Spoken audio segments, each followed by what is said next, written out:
Hello दोस्तों, स्वागत है आपका DY classes by Ranjit sir के इस लेटेस्ट वीडियो में। तो दोस्तों आज हम लेकर आए हैं एक मेंसुरेशन का टॉपिक होता है जिसका नाम है आयत। दोस्तों ये आप कभी पढ़े होंगे अपने क्लास 8 में या 9 में, तो आपने एक नाम सुना होगा चैप्टर का मेंसुरेशन, जिसे हिंदी में बोला जाता था क्षेत्रमिति। उसी में का मैंने एक टॉपिक उठाया है आयत, और आज हम आयत से रिलेटेड जितने भी कॉन्सेप्ट हैं, जितने भी इसके फार्मूला हैं, जितने भी डिफिनेशन हैं, सब मैं आपके सामने पेश करूंगा। तो दोस्तों जल्दी से जल्दी आप इस वीडियो को शेयर कर दें ताकि ज़्यादा से ज़्यादा भाइयों तक पहुंच पाए। तो चलिए आज देख लेते हैं। दिया है दोस्तों, 4 भुजाओं से घिरी हुई वह आकृति जिसके आमने सामने की भुजाएं बराबर हो और प्रत्येक कोण समकोण हो, आयत कहलाती है। दोस्तों ये मैंने झटका में पढ़ दिया, आपको समझ में आया नहीं होगा। सर समझाइए पहले, तब आप बताइए, आपका जवाब यही होगा। तो देखिए दोस्तों, यहाँ बोला गया है 4 भुजाओं से घिरी हुई वह आकृति। आप देख सकते हैं मैंने ABCD ऐसे लिखा है। यहाँ देखिए एक भुजा हुआ, यहाँ लिखिए दूसरा भुजा हुआ, यहाँ तीसरा भुजा, ये चौथा भुजा। देखेंगे इन सभी से क्या हुआ है, एक घिरी हुई आकृति है। और यहाँ देखेंगे जिसके आमने सामने की भुजाएं, यानी दोस्तों यदि मैं आमने सामने की बात करूं तो एक आप और एक सामने जो व्यक्ति खड़ा होगा उसकी मैं बात कर रहा हूं। इसका मतलब अगर ये वाली भुजा ले रहा हूं तो इसके सामने वाली भुजा ये है, अगर मैं ये वाली भुजा लूं तो इसके सामने वाली भुजा ये है। तो इस अब समझ में आ गया होगा दोस्तों कि मैं आमने सामने किसकी बात कर रहा हूं। तो जिसकी आमने सामने की भुजाएं हों, बराबर हों और प्रत्येक कोण समकोण हो। समकोण का मतलब होता है बच्चों 90 डिग्री, यानी यदि ये और ये दोनों भुजाएं हैं तो इन सब के बीच 90 डिग्री का अंश होना चाहिए। इसके बीच 90 अंश का कोण होना चाहिए, और इसके बीच 90 और इसके बीच 90। आई होप आप समझ रहे होंगे। आप देख रहे होंगे कि मैंने यहाँ एक नोट में करके पाइथागोरस प्रमेय को लिखा है। अब कहेंगे सर जी इसमें पाइथागोरस प्रमेय का क्या आवश्यकता है। तो अभी दोस्तों जब हम आयत के विकर्ण की बात करेंगे तो उसमें पाइथागोरस प्रमेय हमें लागू करना होगा। तो अभी फिलहाल के लिए दोस्तों बस आप जान लीजिए कि पाइथागोरस प्रमेय है क्या, कि कर्ण का स्क्वायर बराबर आधार का स्क्वायर प्लस लंब का स्क्वायर। अब आपके दिमाग में ये चल रहा होगा कि सर जी कर्ण का स्क्वायर बराबर आधार स्क्वायर प्लस लंब स्क्वायर किस वाले त्रिभुज के लिए लगाना पड़ेगा। तो यहाँ आपकी जानकारी के लिए मैं बता दूं बच्चों कि ये समकोण त्रिभुजों पर ही लागू होगा, क्योंकि त्रिभुज कई प्रकार के होते हैं। अभी मैं आपको बताऊंगा समबाहु त्रिभुज, विषमबाहु त्रिभुज और भी प्रकार के त्रिभुज होते हैं, और एक समकोण त्रिभुज होता है। तो दोस्तों जो भी समकोण त्रिभुज होगा उसी में हम पाइथागोरस प्रमेय लागू कर पाएंगे, क्योंकि उसी में क्या होता है, कर्ण, लंब और आधार होता है। जी हाँ दोस्तों, आप सही सुन रहे हैं कि अगर हम समकोण त्रिभुज के बारे में अच्छे से जान रहे हैं तो पाइथागोरस प्रमेय समकोण त्रिभुज में ही लागू करना है। बस आपके लिए अभी तक इतना जानना जरूरी है, क्योंकि हम लोग आयत पढ़ रहे हैं ना कि त्रिभुज। तो अब यहाँ देख लें, उसके बाद हम शुरू कर रहे हैं आयत से रिलेटेड फार्मूला। तो यदि बात आ जाए कि आयत का क्षेत्रफल कैसे निकाला जाए, अब आपके दिमाग में बनेगा कि आयत का क्षेत्रफल कैसे निकाला जाए। तो यहाँ देखेंगे कि दोस्तों आयत का क्षेत्रफल क्या होता है, लंबाई गुणे चौड़ाई। अगर आप दुनिया में जितने भी क्षेत्रफल मतलब जितने भी आकृतियाँ हैं, अगर क्षेत्रफल निकालना हो तो ये ध्यान से देखेंगे तो आप उसमें लंबाई और चौड़ाई ही पाएंगे।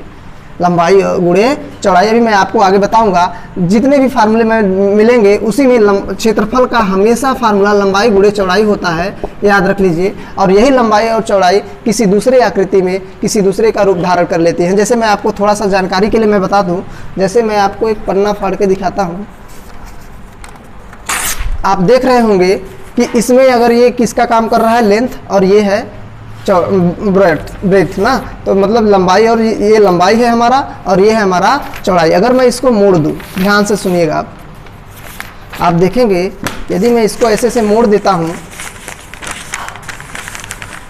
ऐसे मैंने इसे मोड़ दिया, तो आप देख रहे होंगे कि जो चौड़ाई था हमारा किसका रूप ले लिया, वृत्त का रूप ले लिया।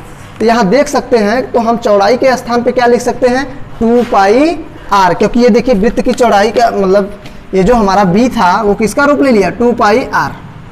उसके बाद हम लेंथ की बात करें तो ध्यान से सुनिएगा, जो लेंथ था हमारा अब क्या बन चुका है, एक बेलन का ऊंचाई बन चुका है। तो बेलन की ऊंचाई जो हमारा यहाँ देख सकते हैं, b हमारा क्या बन चुका, 2πr, l हमारा क्या बन चुका, h बन चुका है ऊंचाई। तो अगर हम क्षेत्रफल की बात करें तो क्षेत्रफल यदि लंबाई गुणे चौड़ाई लागू करना चाहें तो 2πr, मतलब यहाँ देखिए लेंथ का लिखेंगे h, चौड़ाई का लिखेंगे 2πr, और अगर हम लिख दिए 2πrh तो एक बेलन का फार्मूला, क्षेत्रफल का फार्मूला बनके आ जाएगा। आई होप दोस्तों आप समझ पा रहे होंगे कि मैं कहना क्या चाहता हूँ। दुनिया में जिस भी आकृति का क्षेत्रफल निकालना हो याद रख लीजिएगा, उसका फार्मूला यही होता है लंबाई गुणे चौड़ाई। बस उसमें जो लंबाई होता है और चौड़ाई होता है वो अलग अलग रूप धारण किए रहते हैं। उसमें लंबाई ही दूसरा रूप ले लेता है और चौड़ाई भी दूसरा रूप ले लेता है। जिस प्रकार आपने देखा, मैं इस पन्ने को खोलकर मैं दिखा रहा हूँ, इसको मैं बेलनाकार जब आकृति में मोड़ दिया तो आप देख रहे होंगे कि जो हमारी चौड़ाई थी वो वृत्त का रूप धारण कर ली और जो लंबाई था वो चौड़ाई का रूप धारण कर लिया। और इसी फार्मूले का यूज करके हम लोगों ने क्षेत्रफल देखा तो एक बेलन के क्षेत्रफल निकल आया। तो आप देख सकते हैं। अब आगे मैं बता रहा हूँ आयत का परिमाप। आयत का जो परिमाप होता है दोस्तों, ये होता है 2 कोष्ठ में लंबाई प्लस चौड़ाई। ये भी आपके दिमाग में सीधा नहीं घुसेगा, क्योंकि दोस्तों आप कहेंगे कि सर ये तो आप रटने वाली चीज़ बता रहे हैं, आप समझाइए, कैसे समझाएंगे। तो परिमाप मतलब होता है दोस्तों, परि मतलब चारों ओर, माप मतलब मापना, यानी जहाँ भी आपको परिमाप आए, याद रख लीजिएगा, उसमें आप क्या करेंगे, सभी भुजाओं को जोड़ देंगे।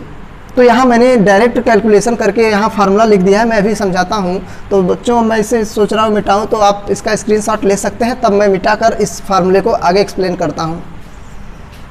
चलिए दोस्तों, आई होप आपने इसका स्क्रीनशॉट ले लिया होगा। अब चलते हैं हम इसके एक्सप्लेनेशन पर कि इसमें क्या होने वाला है। तो आप देख सकते हैं दोस्तों, आयत का परिमाप मैं समझा रहा था, आयत का परिमाप वहाँ फार्मूला तो आप देख लिए होंगे।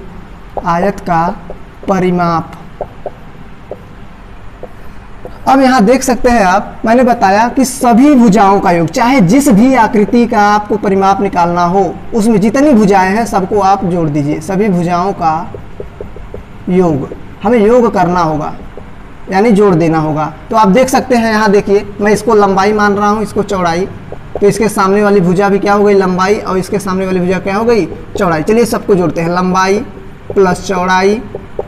मैं यहाँ वाली भुजा कर रहा हूँ लंबाई प्लस चौड़ाई, फिर प्लस लंबाई, फिर प्लस चौड़ाई। आप देख सकते हैं दोस्तों कि लंबाई, एक लंबाई यहाँ है, एक लंबाई यहाँ है, तो दोनों जुड़कर क्या हो जाएंगे, 2 लंबाई। एक चौड़ाई यहाँ है, एक चौड़ाई यहाँ है, तो दोनों जुड़कर क्या हो जाएंगे, 2 चौड़ाई। और जैसे ही दोस्तों 2 कॉमन लेंगे, क्या हुआ हमारा, 2 कोष्ठक में लंबाई प्लस चौड़ाई। आई होप दोस्तों आपको ये एक्सप्लेनेशन समझ में आया होगा कि किस प्रकार आयत का परिमाप निकल कर आया। तो अभी आपको कोई टेंशन नहीं पालना है। जो मैंने यहाँ बेलन का क्षेत्रफल निकाल कर दिखाया, आप उस पर मत जाइएगा। ये तो मैं आपको समझाने के लिए बताया था कि दुनिया में जितने भी क्षेत्रफल निकाले जाते हैं उसमें लंबाई और चौड़ाई ही होते हैं, बस दूसरा रूप धारण किए होते हैं। तो अभी के लिए फिलहाल आप ये जानिएगा कि आयत का क्षेत्रफल लंबाई गुणे चौड़ाई, आयत का परिमाप 2 कोष्ठ में लंबाई प्लस चौड़ाई। और जिनको ये एक्सप्लेनेशन देखना होगा आप इसको नोट कर सकते हैं। तो चलिए दोस्तों, एक चीज़ और रह गया है जिसके लिए हम लोगों ने पाइथागोरस प्रमेय लिखा था, उसको देख लेते हैं। तो वो क्या है, वो तीसरे नंबर पर आता है दोस्तों कि आयत का विकर्ण क्या होगा। आयत का विकर्ण कैसे निकाले हम लोग। तो दोस्तों आप देख सकते हैं, विकर्ण का मतलब ये है कि यहाँ से ठीक बीचों बीच हम एक रेखा खींच देते हैं। तो आप देख रहे होंगे, चाहे इधर से देखें और चाहे इधर से। चलिए मैं इधर से ही दिखाता हूँ आपको। ये किसका रूप धारण किया, समकोण त्रिभुज का। यानी ये समकोण है तो इसके सामने वाली भुजा क्या होगी, कर्ण होगी। मान लेते हैं आप किसी की इधर भी न्यून कोण ले सकते हैं। आप यहाँ ले तो इसके सामने वाली भुजा ये लंब हुई, अगर यहाँ ले रहे हैं तो इसके सामने वाली ये भुजा। इस पर आप मत जाइए, बस इतना जानिए कि समकोण त्रिभुज बना। हम लोग जानते हैं कि विकर्ण कैसे होता है। ये विकर्ण मतलब कर्ण ही है, वी का मतलब है बीचों बीच गया हुआ कर्ण। तो आप देख सकते हैं, यहाँ आप लिख सकते हैं कि कर्ण का स्क्वायर बराबर है आधार का स्क्वायर प्लस लंब का स्क्वायर, यही लिखते हैं। तो आधार यहाँ क्या है दोस्तों, लंबाई है। आधार यहाँ क्या है, लंबाई है। तो लंबाई का स्क्वायर कर देते हैं, प्लस यहाँ मतलब लंब क्या है, यहाँ चौड़ाई है। तो यहाँ लिख सकते हैं चौड़ाई का स्क्वायर। तो दोस्तों आप देख सकते हैं यहाँ कर्ण स्क्वायर था, लेकिन हम यहाँ केवल लिखे आयत का विकर्ण। जैसे ही स्क्वायर हटाएंगे इधर तो क्या आ जाएगा, अंडर रूट। तो यानी हम विकर्ण डायरेक्ट ज्ञात कर रहे हैं, तो यहाँ हम अंडर रूट लगा देंगे। आई होप दोस्तों आपको ये चीज़ समझ में आई होगी। तो दोस्तों आज के लिए बस इतना ही। आप याद रखिएगा, यदि आप इन फार्मूले को अच्छे से कंठस्थ कर पाते हैं तो आपको कोई भी आयत से रिलेटेड क्वेश्चन में फंसा नहीं पाएगा। आप देख सकते हैं दोस्तों, इसी फार्मूले को कई लोग घुमा फिरा कर लिख सकते हैं। जैसे आयत का क्षेत्रफल है, लंबाई गुणे चौड़ाई दिया है। अब आपसे कोई पूछ दे आयत की लंबाई बताइए, तो कुछ नहीं करना है, आयत का क्षेत्रफल लंबाई को, अरे लंबाई पूछा है तो चौड़ाई को नीचे ला दीजिए। मतलब लंबाई बराबर हो जाएगा क्षेत्रफल बटे चौड़ाई। सेम कंडीशन यही पूछ ले, चौड़ाई आप बताइए, तो वही आप चौड़ाई को उधर रहने दीजिए। अब इधर मल्टीप्लाई है तो नीचे आएगा, भाग हो जाएगा। यानी आयत का क्षेत्रफल बराबर हो जाएगा, तो मतलब चौड़ाई बराबर हो जाएगा आयत का क्षेत्रफल बटे लंबाई। ऐसे ऐसे मैं आप यदि आप कमेंट करेंगे तो मैं इस पर रिलेटेड कुछ सवाल भी मैं आपको बता दूंगा। तब तक के लिए दोस्तों आप इस वीडियो के माध्यम से अपने सारे कॉन्सेप्ट को क्लियर कीजिए। जब इसके न्यूमेरिकल की बात आएगी तो मैं आपको ज़रूर बताऊंगा। तो दोस्तों आप लोग पढ़ाई करते रहे। यदि ये वीडियो आपको पसंद आया होगा तो अपने दोस्तों में शेयर करें ताकि उन लोगों के पास भी ये वीडियो पहुँचे और इस चैनल के माध्यम से अच्छे से पढ़ाई कर पाएँ। तब तक के लिए ऑल द बेस्ट।